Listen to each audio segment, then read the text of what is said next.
मोदी सरकार ने अब कई शब्दों पर बैन लगाने का फैसला किया है, जिस पर हंगामा खड़ा होता नजर आ रहा है। आलम यह है कि अब जुमलाजीबी, तानाशाह जैसे शब्द बैन कर दिए गए हैं, जिनका इस्तेमाल विपक्ष अक्सर मोदी सरकार को घेरने के लिए किया करता था।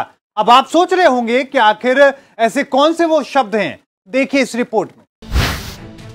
कई शब्दों पर मोदी सरकार ने लगाया बैन। अब संसद में नहीं बोले जा सकेंगे कई शब्द।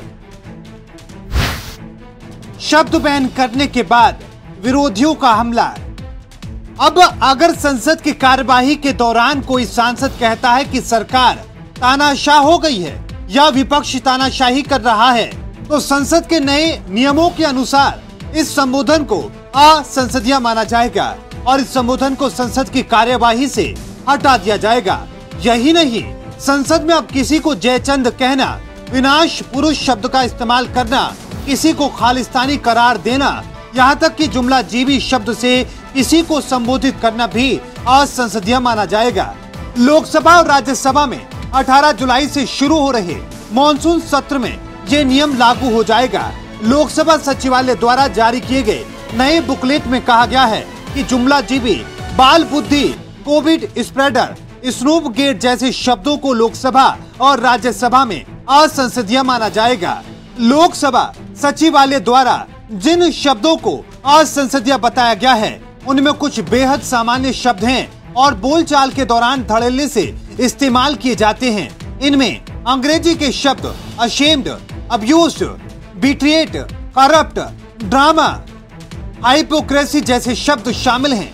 यानी कि संसद की कार्यवाही के दौरान लोकसभा और राज्यसभा में इन शब्दों का इस्तेमाल नहीं किया जा सकेगा।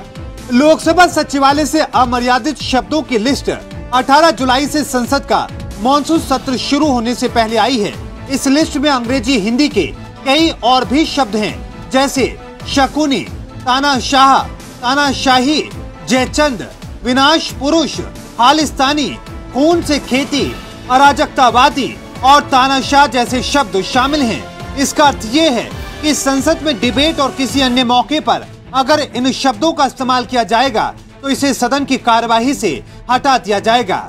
लोकसभा सचिवालय ने अपनी लिस्ट में कई और शब्दों को शामिल किया है। कई ऐसे शब्द हैं जिनका सरकार की आलोचना करने के लिए संसद में काफी इस्तेमाल किया जाता है।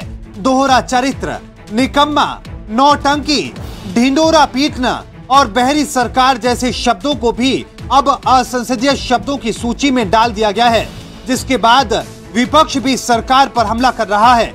लेकिन देखना ये होगा इन शब्दों पर और कितना विवाद होगा।